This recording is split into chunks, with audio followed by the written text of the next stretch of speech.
All right. It looks like we are live. So, hello. Thank y'all for being here. It's been a couple weeks since I've been able to host my own. So, appreciate that. And I do appreciate those of you who helped cover for me with those weeks that I was running around like a chicken with my head cut off. But quick introduction to the folks we have. We'll just start at the dude on my right, which is not the dude, actually. It's T.O. So, we'll go around and tell us who you are, and then I'll do the obligatory YouTube junk before we get going. Yeah, I'm the TO on your right. I'm temporarily offline. I kind of have a YouTube channel where I do like ham radio stuff and vintage computer stuff too.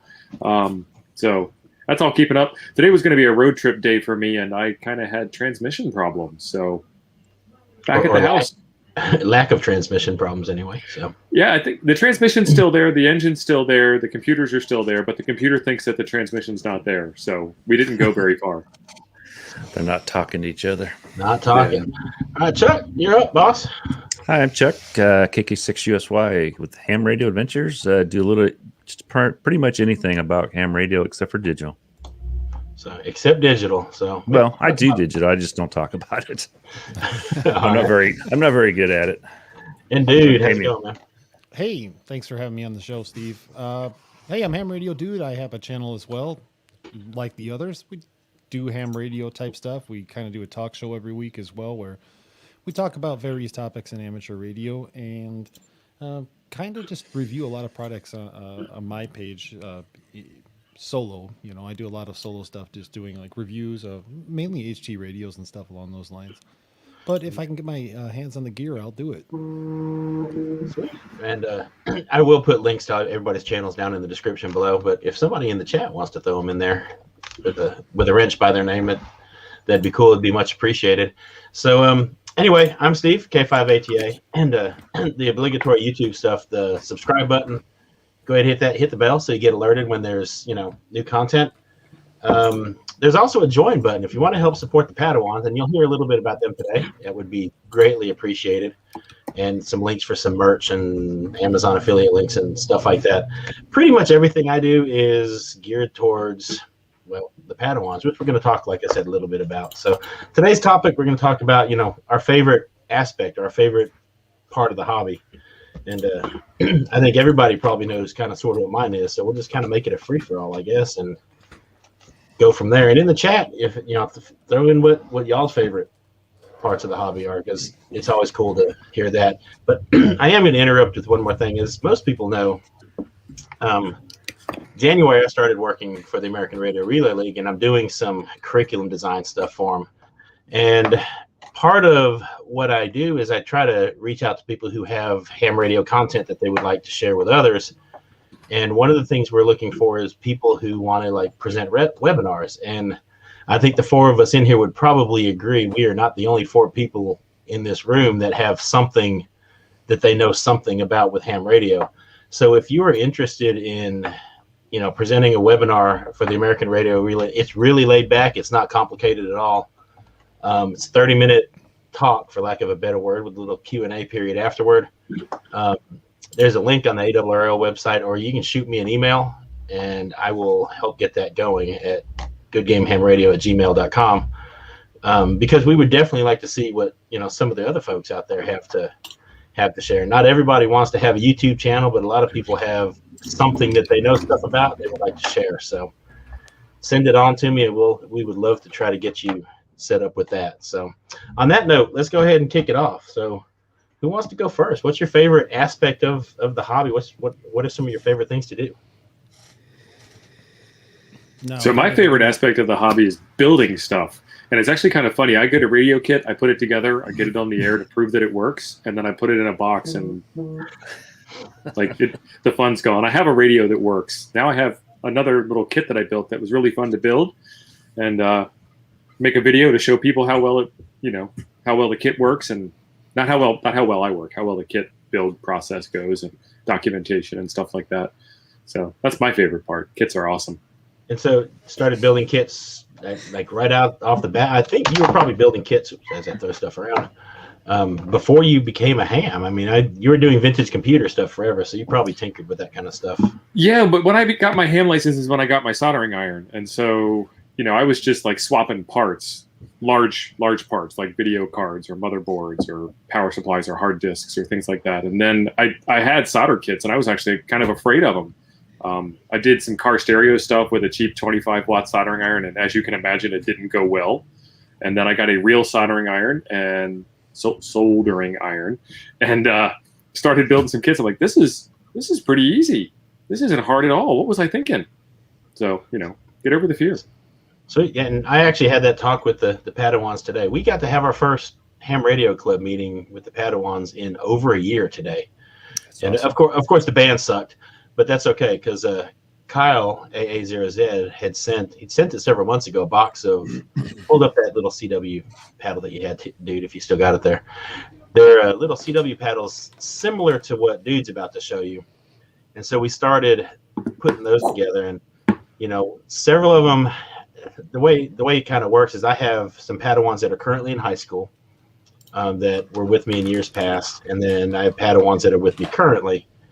And the ones that are with me currently, I guess, are in much better shape as far as being prepared. I've got more stuff. The YouTube folks have definitely helped supply that classroom. So it's, we're no longer using the $5 soldering iron. And that's what, some of them came in there like, well, how do I do this? And I mean, it made a world of difference. Chuck sent us several soldering irons. When was that, Chuck? October or something like that? No, but yeah, something like that. And I mean, that makes a world of difference. I was telling the kids, I'm like, they're not bad. You can pick some of those things up for $30, to get one that's actually a decent soldering station. So you're right. That makes a huge difference. So it does. And you can dial them. That's a nice thing. Yeah, you can fine tune the temperature, and I mean they were taking off and running with it. So who else? Who else has got something? Well, I'll go. I really enjoy portable operations and building. Most of my channel is building antennas and stuff, but that's what I really enjoy. I've got my setup at the house here pretty well set up, and I don't know. I really enjoy going out and setting up an antenna or going camping and setting up an antenna, stuff like that, and then just building multiple types of antennas. That's what I like building, just like T.O. Yeah, I've built a few antennas, and in fact, it was the Sunday we talked about on build or buy or kit build antennas, mm-hmm. And I've built a few. I definitely enjoy doing it, but I just hadn't seemed to have the time or I need to get more into it, I guess. So, but dude, what you got, man? Well, I turned my gain up, so hopefully it's not too loud or too overpowering. I just wanted to point that out real quick. Kind of smooth. You know what I got to tell you is T.O. kind of hit on it. Chuck kind of hit on it, but my favorite aspect of radio isn't really radio at all, but it's the aspect of being able to learn so much from so many different people. We sit here in the hobby, and yeah, you could just play radio, and that's fine if that's all you want to do. But if you want to continue to learn, there's a million people out there to teach you. Perfect example of that was I just recently released a video, and in the video I said, hey, do you guys have any suggestions on what I might do wrong?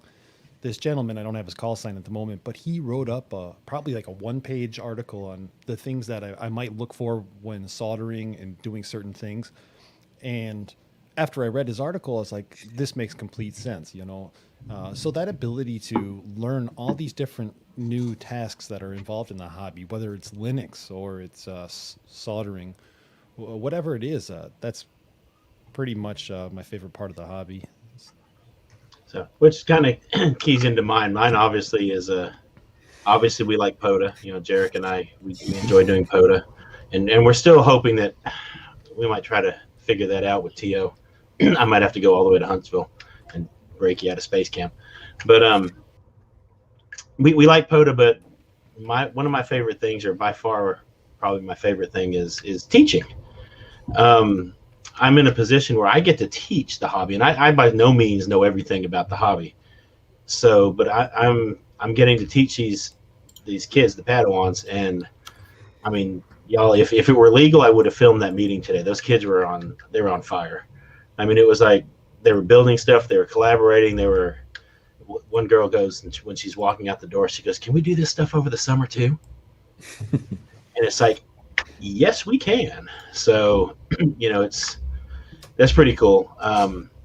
Curtis is in here. Curtis is teacher at my school. He got licensed with the Padawans last year. Yeah, last year, and he's upgraded all the way to extra now. So, but that is by far my favorite part of it is spreading that, not just getting them licensed, because you'll hear a lot of people talk about, well, a lot of people get fit folks licensed, but we had 13 kids show up for a meeting today that we hadn't had one of in over a year, and 13 kids showed up, and I mean they were just like they didn't miss a beat. They set the antenna up outside, everything was ready to roll, and they were having a good time. So that's what I want are folks that are going to not just get that license, but they're going to get engaged in the hobby and look for ways to engage. And some of them were actually sitting there already taking on that mentor role with other folks. I mean, I've got the kid, and he's kind of taken off with it. He's figured out Echolink. In fact, it's the one that dude, from your channel, y'all sent that beam antenna for. Well, today he's sitting there and he's teaching a 10th grader. He's an 8th grader. He's teaching a 10th grader how to solder. Nice. I'm like, that's what we're after. Somebody who's not just going to take, have a good time with it. I'm glad he's having a great time, but he's going to help spread that hobby and teach other folks with it too. So, and real quick, I'd like to thank everybody last week for all the donations in the chat while we had our show, because it really did help to get that Yagi over to Steve and then to the kid. Yeah, he's got it put together already, and they're fishing nice. for a mast. I mean, he literally, I gave it to him, and I probably had an email. I bet he had been home maybe an hour and a half. Nice. I had an email from him. Antennas together. He left the club meeting today. I had an email from him. I'm looking for a better VHF UHF radio that's not handheld, a base station for the house. How is this one?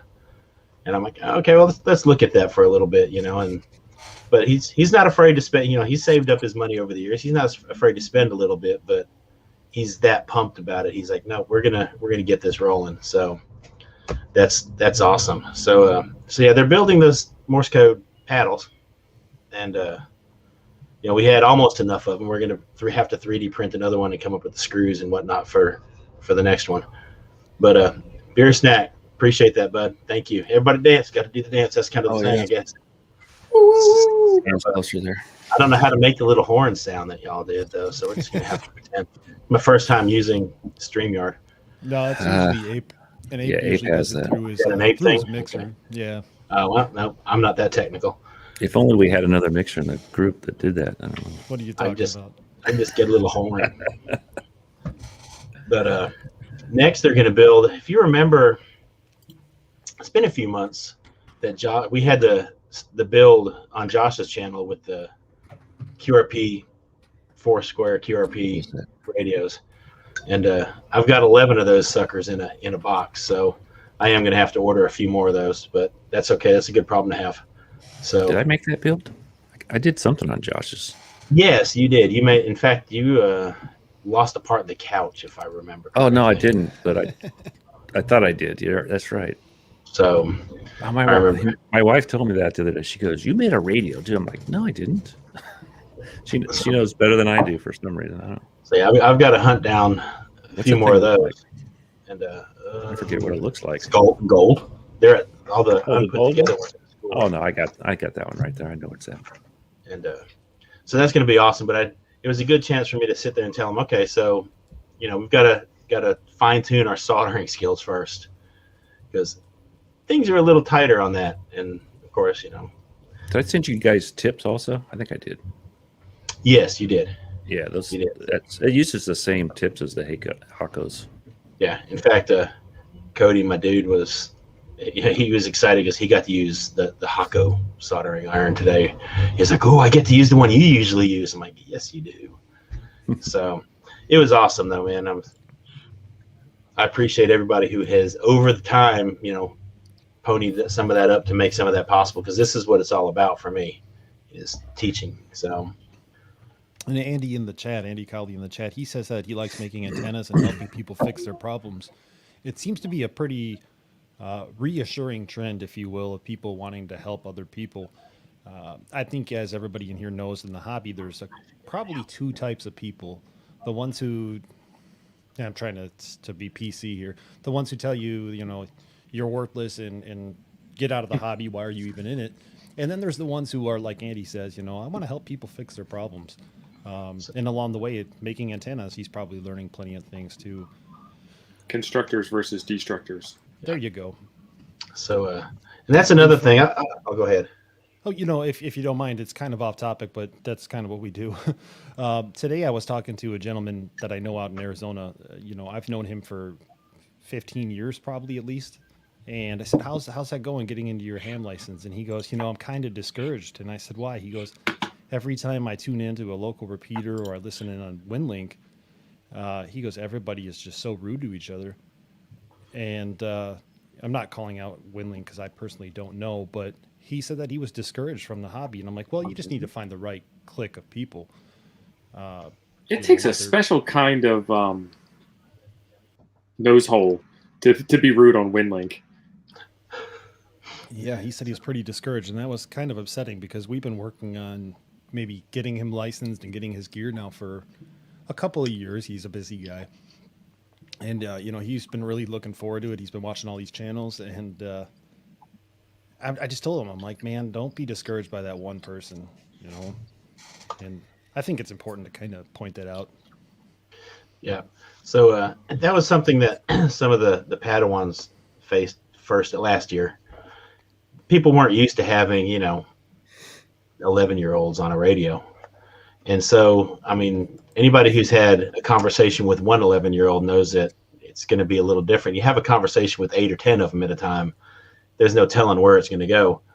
And so it took the club some adjusting to get used to having them on the air. I mean, they'll burn a repeater up now, but that you do need to have a community that welcomes them and supports them. So, Chuck, you're talking to Curtis about a link dipole. If you want to expand on that, Curtis, I have one. I'll loan you to give it a shot. It's if you Curtis. Yeah, Curtis. A link dipole can, especially if you have just a radio and maybe just an internal tuner, depending on what kind of radio it is, you can do as many bands as you want to. The easiest way to set it up, if you wanted, let's say you did 20 and 40, if you just ran them at 90s to each other, but you could also hang them. On mine, I hung them, and if you look at that video, that was one of my I think that was my very first video. But you can hang multiple ones also. The only problem when you hang them, you start with your longest one first, get it in, and then you have to adjust all the other ones, and they'll interact a little bit depending on how far apart you get them. I think I said in that video I think that was the video. I would have gone just a little farther apart, but I was making it for portable. If you're making it for home, you're talking about a fan dipole or a links dipole? Oh, wait a minute. I'm talking two different things. You're right. No, the link. It sounded like you were talking fan, but you were right and linked. Okay, that's the other, a fan dipole and a link dipole. Link dipole, yeah, you just you start with what did I start? My shortest one, I did 20, and then I did 40, and you just have to adjust them a little bit, and you can get them pretty close. And then any internal tuner on the radios these days will tune them. Yeah, he's got a G90, so he can tune a fishing sign. Oh yeah, he can tune anything with that. And then the other one is the fan dipole is good, but it's. I don't know what he was using it for, home or out portable. The fan dipole gets a little wieldy, I would say, depending on which you have to.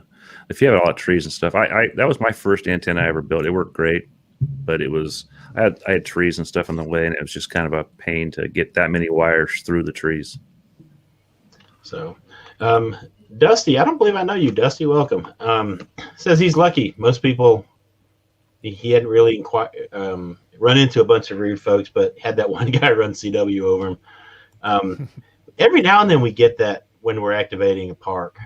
You get that one person that wants to just tune up on top of you every time you start talking. But, I have found that since I'm always operating with a kid, I pretty much, I can key up and just say, hey, you know what? We're teaching youngsters about the hobby here. And you're not exactly demonstrating what this is about, and that usually shuts them up.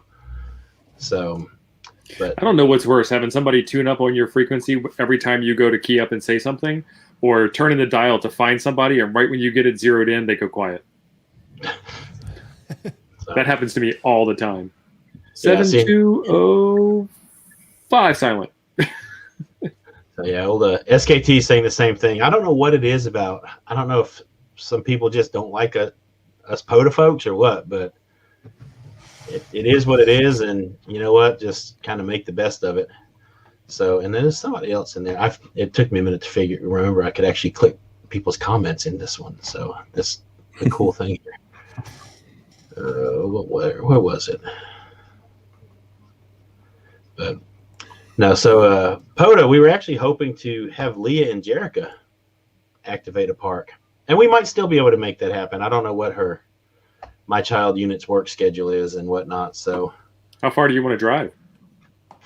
how far do I want to drive, or how far am I willing to drive? Those are two very different. I'm willing to drive a ways. Because I'm going to be in Timms Ford Park in Tennessee. What city is that near? I don't know. I don't either. So shoot it to me later, and I'll figure that out. So I do have to have. I'm replacing the coils and stuff on my truck. I have a coil that's arcing, so I need to do that pretty quick. But here's one. It's somebody just getting back into ham radio, and there was somebody else earlier that said the same thing, and they don't have necessarily a favorite part of the hobby, and you know that's the whole world's there for you. I wouldn't say I was completely out of the hobby, but thank you, Steve. It's near Chattanooga's a hike. It's a nice hike though. Hey, that's where I'm going. So my wife would not argue if she loves Chattanooga. But what was I saying before I got Chattanooga? Oh, I had taken a little bit of a break from a lot of it, mostly because, I had a kid, and kids are expensive. And so I kind of, didn't do a whole lot. And then when I came back, it's like a whole new hobby again. There's all kinds of new stuff out there and whatnot. So you can go with what you know, or, hit the YouTubes and find something new. So, or do a little bit of both. Nuggets in the house. Good to have you, buddy. So I think just wanted to go back real quick. I think I said WinLink earlier, and I caused a little bit of debate in there. Who trolls email? Yeah, I know. That's what I was saying. I'm That's sorry, a special kind of hate. That's like getting out a piece of paper and a pencil and scrawling in chicken scratch or something. I think Sticking a stamp on it. Yeah, I think I might have meant the Win system. Maybe I either misunderstood him or I just misspoke. But sorry about that, everybody. yeah, well, it is what it is. No email hate. But for those people who are just getting back in the hobby, a lot of times these little talk shows, I guess, for lack of a better word, like you said, we kind of take a hard left. We don't ever stick with the topic anyway. So yeah, that's the greatest. That's the best part, right? That's the best part, and that's what the format of my show. Ape and I have done our thing for a good while now, but we're gonna keep this 4-person format going, just because one, it's fun, and two, y'all, folks seem to like it and sit around and talk radio and drink coffee. I've got coffee, and I've actually got coffee Coke at the same time. So coffee Coke. Yes, sir. If I can get that. Is that like I've never heard of super that. sweet coffee? No, actually, it's not sweet. Really, it's made with dark roast coffee, and it's. I don't know, man. You know what? I'm gonna have to try that now just to try it. But Yeah, I hadn't seen that. It is pretty sweet, but it's not sweet like that PBR beer coffee stuff. ugh. It's a different. Yeah, that was pretty rough. That was last year at the YouTubers Ham Fest, which reminds me, don't forget, that's coming, folks. Memorial Day weekend. Memorial Day weekend, YouTubers Ham Fest. So go ahead and tell your significant other that you're busy and take the beating for that now. So that We're going to start Friday night and then all day Saturday, all day Sunday, and we're really working hard to get the UK boys and the VK boys and the ZL boys to follow the sun and have it go 24/7. Which would be awesome, right? Because then no matter where you're at, or if you're a night owl, whatever the case, you could watch something, right? Yeah. And I even told some of the guys in New Zealand last night that if they couldn't get the UK guys to help fill some spots in between the time that normal people in the United States wake up, I'd jump on and do something at 4 or 5 a.m. No problem. Don wants to know, coffee, man. Yeah, Don wants to know how he's going to POTA that weekend. And I would suggest that there's going to be at least an hour-long portion on Saturday and an hour-long portion on Sunday, where him being in a POTA would be very advantageous because we're going to do an FT8 off on Saturday or Sunday during the YouTubers Ham Fest. So That's special right. points, Don. Yep. And or you could just, when you're not there, you could chase. Everybody needs Yeah. chasers for POTA too. So, Hey, I'm like you. I much prefer to be out in the park, but at the same time, I have a big screen TV over here, and Jason KM4ACK would be sad because the only thing that it's really running most of the time is POTA spots on that Raspberry Pi. And so I've got I guess it's a 50-inch TV hanging there with POTA spots on it. And so, like, when I'm sitting here working or whatever, I'll glance over. If I see, somebody spots themselves, I'll throw them one and throw them a spot. So, so Dusty, YouTubers Hamfest, what's the date of that weekend? Because Memorial Day is American holiday. I want to say it's like the 31st or whatever. 28th. It's late in May, whatever that weekend The is. last weekend in May. Yeah, So- so the 28th, 29th, and the 30th is when we're doing it. Sounds right. Right. Yeah, 28th, it is. 29th, 30th. Yep. So and that's going to be a blast. We did a great job with it last year and the audience kind of follows everybody, but there's going to be some great content this time, and there's a lot of new faces in there that weren't there last year. I wasn't So there. I was yeah, there, so- but I wasn't there. some of them are sitting in front of you now. So there's some good stuff. And if you are out there and you're one of those folks that maybe you create content, but maybe you're not getting in the lineups or whatever, and you have something, hey, shout out. Maybe try to get you in there. I got to tell you, as a viewer last year, it was really nice because I had the opportunity to say, I'm going to clear my weekend and just kind of veg out and watch all this ham radio stuff. And how enjoyable was it to go chat to chat with a whole group of people, all these viewers and everybody in the chat. They were going to the same one. So we'd be in one chat and then we go to the next one and be, hey, there you are again. And it was a good time. And there was like almost a lot of camaraderie there. Yep. So it's fun. And then, most of us that have streams or whatever in there, we follow the group as it goes too. So, it's not a whole lot of sleep those days, but it's a blast. I have my Tech Plus going for general, and a Tech Plus, you've had yours for a hot minute if you've got your Tech Plus. So good luck, William. Hopefully you do well on that. It's general test isn't too bad. The extra can be a task if it's not like the general. A lot of times you can take the tech and the general in the same sitting, and a lot of times you can kind of guess well. But that extra, I'll just be honest, I memorized it. The extra has a huge pool of questions. It's like 700 questions on the extra you got to get through. Yeah. Yeah, My my time. wife was looking at it because she likes that. She upgraded the general for the pure purpose of helping get Padawan testing done, which Steve KO4AFL and Glarg has helped tremendously with. And she's like, well, I want to be a part of that. So she upgraded the general. She's like, so when they upgrade to extra from their technician to their general, what then? I'm like, well, you're going to have to upgrade. She downloaded the app and she started looking. She's like, that'll be summer. So that's a lot of questions in there. But The cool thing about the general test, I took it a couple of years ago or whatever. And since I've been in this whole YouTube community, and when I say YouTube community, I mean the viewers and everybody, I went back last night or the night before and I started looking at the general tests and I'm like, man, this is easy. This is a breeze. But not only did I just know the answers, I understood. you understand why. Yeah, it was really cool. It was Yes, definitely that's one of those things. Like today, for example, when the kids have all seen the questions on the test and the practice tests and stuff about the 20-meter band this and the 40-meter band this, and for a lot of them, this was like I've had the radio up there at school a decent bit this year, but we were hybrid, and some kids were there, some kids weren't, and so for a lot of them, this was their first time to really get to sit down and fiddle the dial, so to speak. And it's the ICOM 7300, which y'all paid for the kids. So, but they sat there and it made sense to them. One of them was like, okay, I told myself, okay, well, 20's trash, so let's go to 40. And he kind of stopped. He looked at the band plan. I said, remember, that's going to be 7 megahertz. So it's the ICOM. It was touch the screen, and you could see it starting to cement in there, and he's starting to understand some of that stuff. So that's what makes it to me, is when they're starting to actually take that learning to heart and figure it out and want to step it up to the next level. So especially at their age. That's an amazing thing too, because they retain this information so quickly.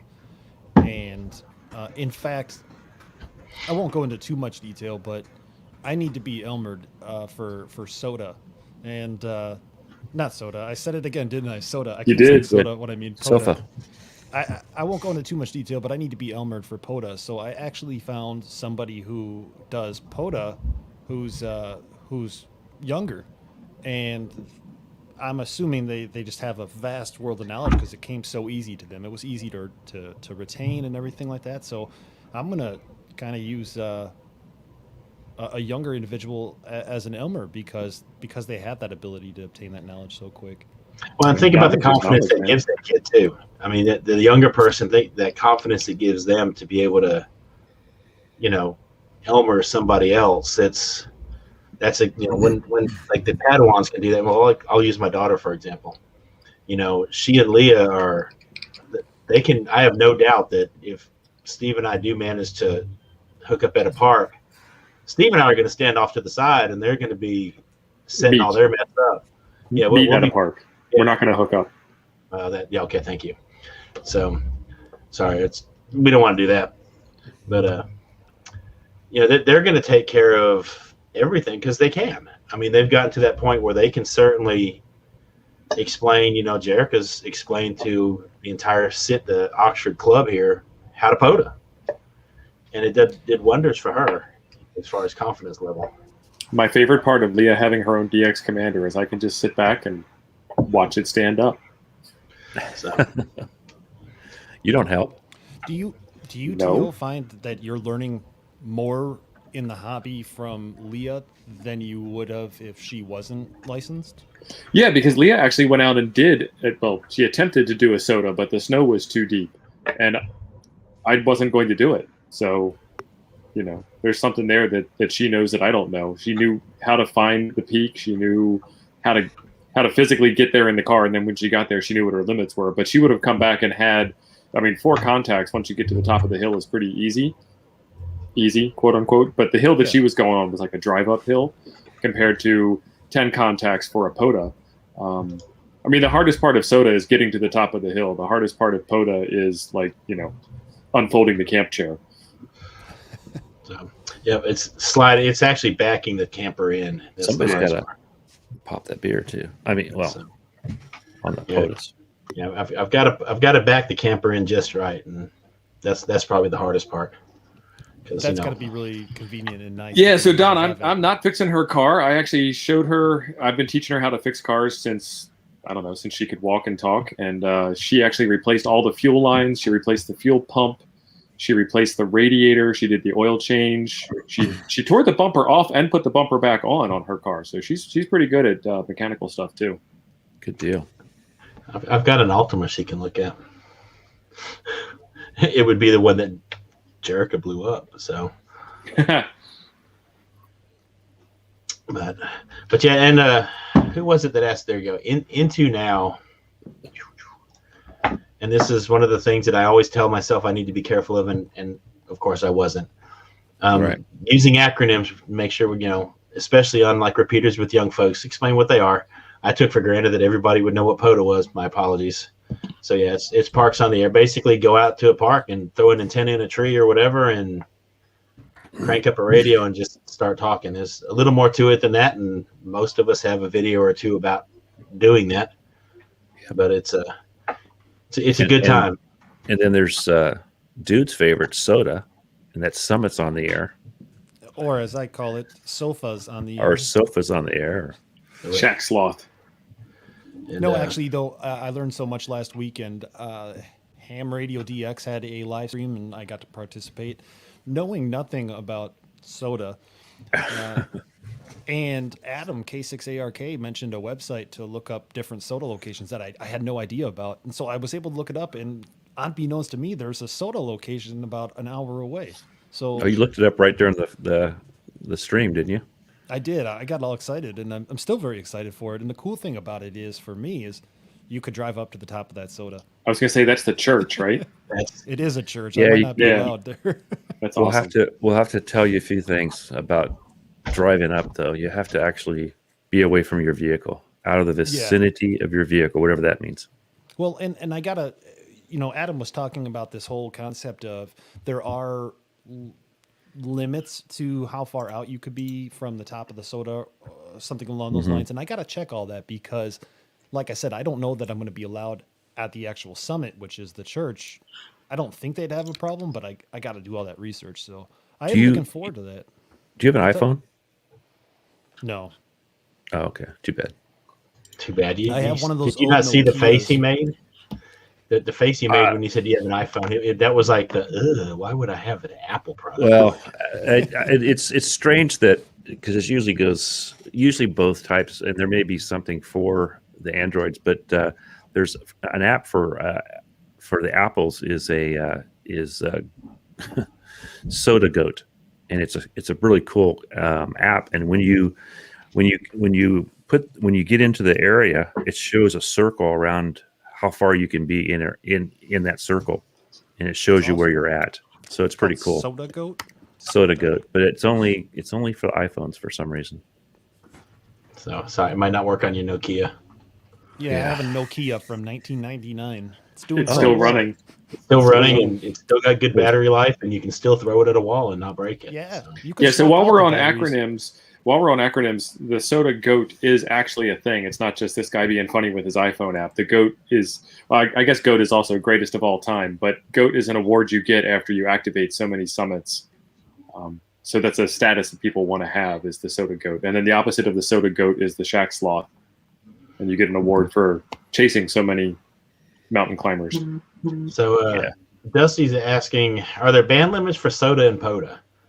And only your own. Only what your limits are for your class of license. I mean, it's, you can do soda successfully on 2 meters.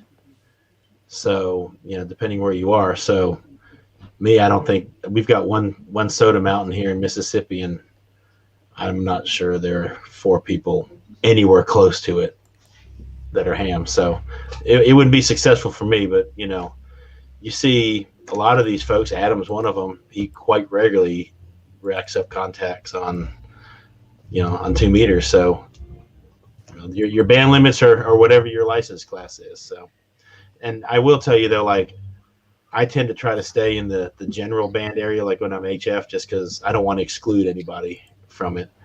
But one thing I also need to get better at is being more aware of what some of the overseas bands are when I'm doing that, because that's tough. Sometimes I don't take that into consideration, and especially with Jerica she loves it when she actually works DX, but I need to be more. I have to be on a frequency where she can. Right. So there's nothing worse than calling CQDX when no one can reply to you. Yeah. It's like the only people that can reply are the people that are operating illegally somewhere anyway. Yeah, we have bands that they can't use. They have bands that we can't use. It balances out in the end. They're kind of right there together.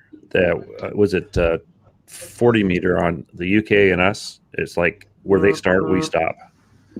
But also, a good thing saying the general thing.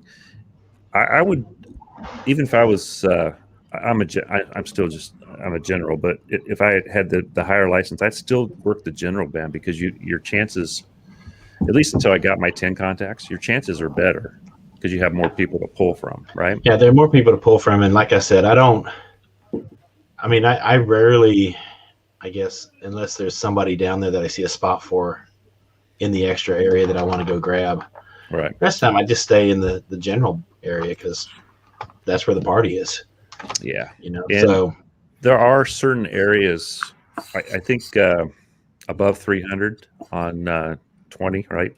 14,300 up is kind of POTA area where guys kind of hang out. And I think isn't there an area on 40 where people hang out too, where your chances are more likely to see POTAs or Parks on the Air people?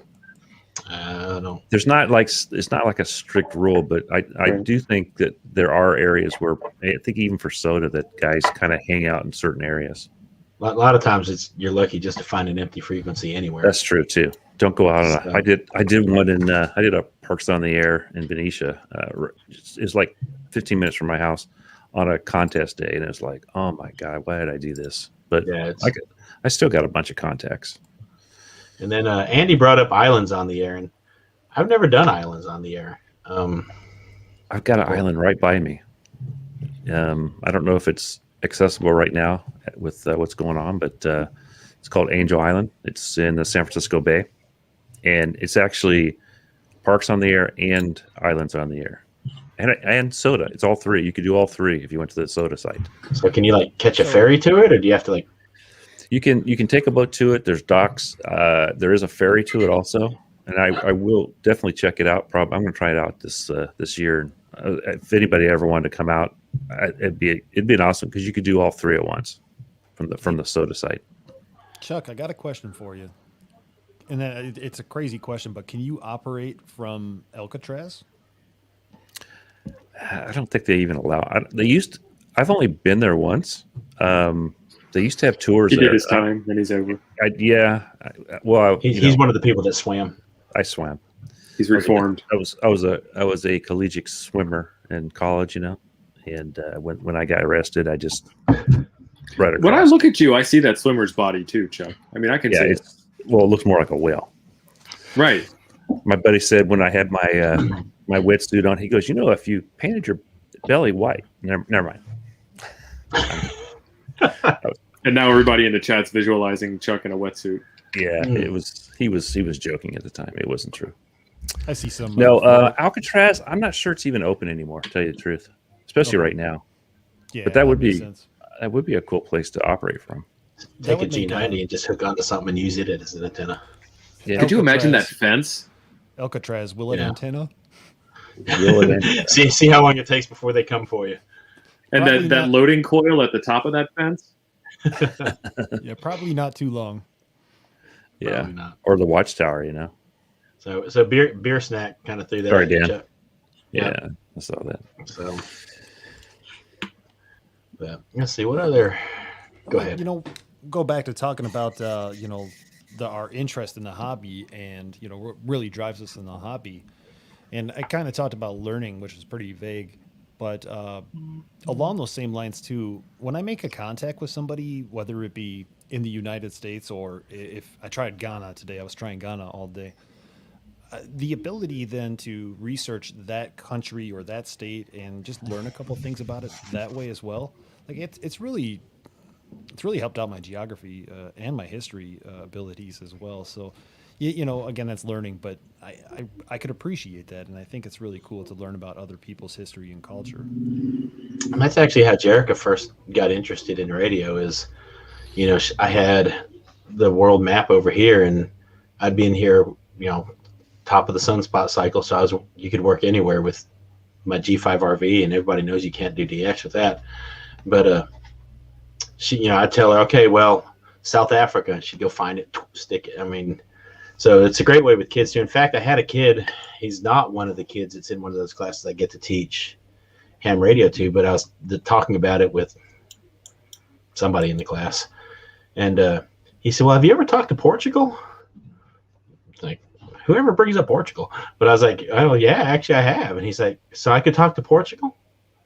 I'm like, "Yeah, we could make that happen. I mean, it may take a few times to get on the air and when propagation's right and stuff." He goes, I may be interested in that. I need to figure that out. I'm like, yes, you do, son. So it's it works both ways. It's people get into the hobby because of geography, and people learn geography because they're in the hobby. Yeah, absolutely. I mentioned it before on stream too, but I played this game called GeoGuessr, and what GeoGuessr is you're placed somewhere on a Google map in the middle of the world, and you got to figure out where you're at. Pretty good at awesome. it. It's a great game. And what I've noticed is as I travel around wherever I'm placed and I'm going down the streets, I'm always seeing ham antennas everywhere. And I'm like, man, this is so cool, And you never saw them before, huh? No. Or didn't know what they were. That's one of the games that I let the kids play at school when they're done with their coding or whatever. I'm like, yeah, hit GeoGuessr. Because just it's more than just clicking through on a map. If you've never checked it out, Google GeoGuessr, and Guessr is spelled wrong. It's like GUESSR or something like that. But they learn to look at signs, and they look at all the clues they can get, to try to, they'll look at it and be like, well, this isn't an American looking alphabet. It's Cyrillic or whatever. And yeah, they learn a whole bunch from it. So Yeah, that's completely a left turn from talking about ham radio, but No, that is no, by yeah, far that's a great game. So, and it it's a is game great that game. yeah, And kids can play and learn a bunch. yeah, and I constantly talk about it, because for me again, they go hand in hand, geography and context, just like you talk about your daughter. I love finding out where places are. Like, I'll probably pronounce it wrong. The Azores, Azores, Azores is how I pronounce it. Azores. That's correct. I sat here and I knew it was somewhere in the Atlantic, but today I got to figure out exactly where it was, and then I was looking and zooming in and taking a look at the photos. Man, that place looks beautiful. I didn't make the contact though. Yeah, I did that with the Isle of Man several years ago. I was like, what in the world? There's a place called Isle of Man? And I had to look up where that dude was. I mean, Jarek and I were looking for that on the map for a minute before we finally found it. And then it's like start looking it up and learn some stuff about it. So SKT says Alcatraz is a park, man. Nice. Yeah, actually, I just looked it up. It's open. They have tours still. Get the kayak out, buddy. Get the kayak. I mean, I could sneak in there with my KX2. That thing could go in a pocket. Do it. Like you You said, got a pocket antenna too. and I got a pocket antenna. I wonder, Andy says he likes to build antennas. I wonder if he made that pocket antenna yet. Just wondering. So, yeah, Don said Isle of Man's the UK. We know that now, but we didn't then. It sounds like a UK kind of name, but we didn't know. And Dusty's sharing his experience too. I noticed in the chat, and he's talking how he got into ham radio from pulling NOAA satellites and learning that he could actually send signals up to satellites passing by as well as just listening. Such a cool thing. Call Frank and help him with that, would you? Literally, that's out of this world. So He's hearing them now. He is hearing them. That's good. That's good. Yeah, satellites are cool. In fact, when they do the SSTV off the space station and stuff, that was the first thing we did with satellites with the Padawans. We went outside with the tape measure Yagi and held the radio up to the Android phone and decoded most of a picture. And they're like, "Holy cow, that's kind of cool!" So, and that's a part of the hobby that I've tinkered with. I just haven't gotten all that into yet. So I need to because it seems fun. But the few satellites that I've actually if you've never done satellite stuff, it is fast. I mean, when that satellite's making its pass, those people are getting a word in edgewise is kind of rough. I want to know how Bob KK6USY did his. I mean, he just, boom, contact. Yeah, that was probably 4 or 5 takes. On the satellite? Yeah. Yeah. He might have gotten lucky. He does have a good haircut, so that's possible. Yeah. He's a nice guy. I met him before. Pretty cool dude. But yeah, his video on it, he's like, "Let's go outside and do this." All of a sudden, boom! Well, I got a contact. I was like, yeah, that didn't work out that way for Jarek and I. So. I have a guy who I think I've told the story sometime in the past, but he was really interested in at least what I was doing. Maybe not in amateur radio, but I think what really tipped him off to become interested in and maybe pursue ham radio a little bit more is we were driving in the middle of Wisconsin one night, and just with my FTM 400 and mobile antenna, all of a sudden we decoded the International Space Station. Now I knew it was going to be flying over, so I tuned to the frequency or whatever, but he was just ecstatic that all of a sudden you can get signals from space essentially. I'm like, yeah. I was a little bit shocked I got it with just a standard mobile antenna. That was kind of cool. Well, what's also cool is like when the kids start, and people in general, I keep saying kids because that's my thing, but when they start to realize, wait a minute, if I can hear the space station, then I can hear the signals that are coming from the Mars rovers. And I was like, yes, you can. I said, I'm not saying you can necessarily decipher those, but you can hear them. And that's where it gets interesting because folks are like, well, wait a minute, there's a lot more than just that I can hear and decode. So you can decipher them though. There's a couple of guys that I would love to say that they're hams, just because I would love to do that. Who decoded? I want to say it was one of the SpaceX launches, one of their return videos. They recorded the entire signal, decoded it, decrypted it, removed all the header information, and found an MPEG video inside. I mean, it wasn't anything devious, but it was like telemetry from the rocket or telemetry from the satellite or something like that. I don't remember which mission it was, but it was very recent. It just happened like the last 3 weeks. That's cool. So look at that, learn something new. So let's see if anybody else has got anything in there. There's a few folks in here I'm not familiar with. That John Hummel Newell. I don't believe I know you either. Welcome, bud. Thanks for being here. What were you gonna say, dude? I didn't have anything. Maybe it was Chuck. Chuck, was that you? Oh, I was going to say, if anybody knows, any of you guys know anything about crampons for ice cleats? I have a pair. Do you? I don't know anything about them. I couldn't tell you whether they work or not, but they're in the box. Okay. I think I might have to get some for a future. Yeah. I'm getting ready to do 3 summits on the air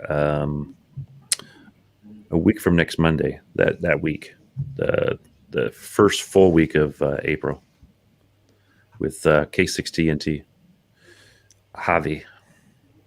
But I think we're going to be hiking in snow. Have fun with that one. Yeah, I think it's 2 miles each way, or a mile in, mile out on one of them. So it's not. If it's deep snow, super it bad. sucks to hike in. Well, we've had. I mean, you guys saw my little video on the motorcycle, and that wasn't even where it snows a lot, and there was a lot of snow there. It snowed here today, man. And it snowed like the week after. I was like, "Oh, I'll go back and do that." So in a couple of weeks, it snowed like 3 more times after that. So I can get there. I might have to take my quad and just bash through it. It's safer, you know. Yeah, meanwhile, it's a lot of work, 76 degrees here today. Oh, it's like at least that here today. Sorry, go ahead. No, I'm sorry. My apologies. I interrupted you. Dude, you had a great picture today. You showed us. Oh yeah, That cloud looked like those clouds were falling on you. You know what? I'll tell you what. We had rainstorms all morning, all last night, thunderstorms, and then somewhere around 2 or 3 p.m. it just opened up, and it was that big blue sky with the amazing clouds. You could tell they're holding some precipitation. Mm-hmm. Looks like they're calling for snow tomorrow, though. Possibly, we'll see. Yay! So Yeah. they actually made us virtual at school tomorrow. They canceled school and said we're virtual because of the possible tornado weather coming through. So again, it's it seems to be an every Wednesday thing. I mean, it was last Wednesday, and today they knocked it for tomorrow. I mean, it's looks like, and right now they're saying next Wednesday is going to be hairy. It is that time of year, I guess. So I was going to ask you, what is now tornadoes could hit any time, obviously, right? But what's the typical average duration for tornado season, if you will? Is it I don't know. We don't really get that many of them. Yeah, I mean, it's, we're not by any means in what I would consider tornado alley. We get a few of them.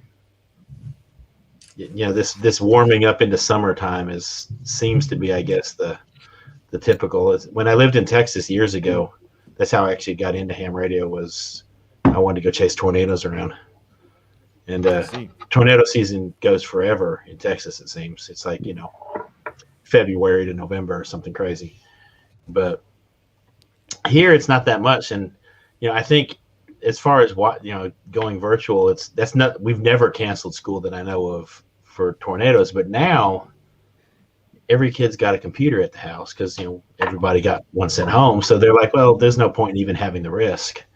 But let's not run a bus in this kind of stuff. Right.